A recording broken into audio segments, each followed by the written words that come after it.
L'enjeu majeur est désormais autour de l'environnement et de sa protection, ainsi que de l'utilisation performante des ressources pour garantir une transition écologique. Il y a aujourd'hui en France 56 millions de mètres cubes de sédiments qui sont annuellement dragués, puis stockés ou relargués.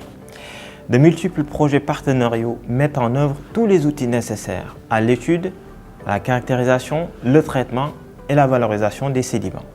Parmi les techniques de caractérisation de base, il y a la granulométrie dite au laser ou celle plus traditionnelle au tamis.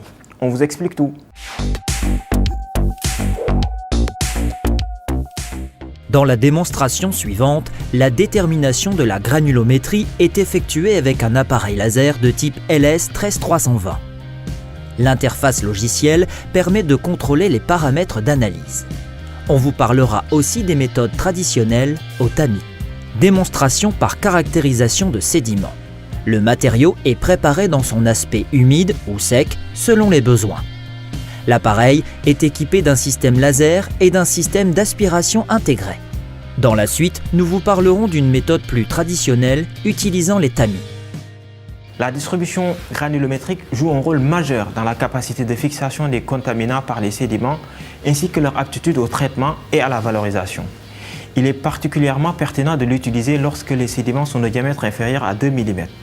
Elle intervient aussi dans le contrôle de la demande en eau ainsi que le contrôle de l'optimisation granulaire. Pour l'analyse granulométrique laser, il convient de procéder ainsi. Premièrement, préparation de l'échantillon puis chargement de la cellule de mesure comme montré ici. Pour une analyse par voie sèche, le matériau est introduit en faible quantité dans la cellule que voici. Pour la voie humide, il faut prendre la précaution de désagglomérer le matériau qui est alors introduit directement dans l'unité de mesure. Deuxièmement, le logiciel de contrôle préalablement paramétré permet de lancer le test qui exposera les particules au rayonnement laser de mesure. L'échantillon parvient ensuite en sortie de circuit au système d'aspiration. Troisièmement, enfin, les résultats sont instantanément affichés et sont récupérables et éditables sous différents formats pour l'analyse et le traitement ultérieur. En tant que professionnel, vous pouvez avoir une double approche. Utiliser les méthodes traditionnelles au tamis avec leurs limites et contraintes, soit se rapprocher d'un laboratoire spécialisé où ce type d'équipement de pointe est disponible. En première approche, à l'aide du tamis utilisé sur site, vous pouvez évaluer le potentiel de valorisation des sédiments en évaluant la fraction sableuse généralement inférieure à 2 mm. Un sédiment sableux pourra potentiellement être utilisé pour les filières techniques routières. Un sédiment sableux-argileux peut être potentiellement valorisé pour les filières béton par exemple.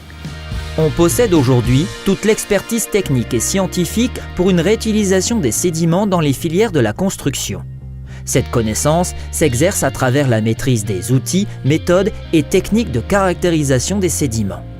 Ce sont donc des méthodes maîtrisées et une synergie des compétences qui permettent d'accomplir ce travail d'importance sur ces matériaux de demain.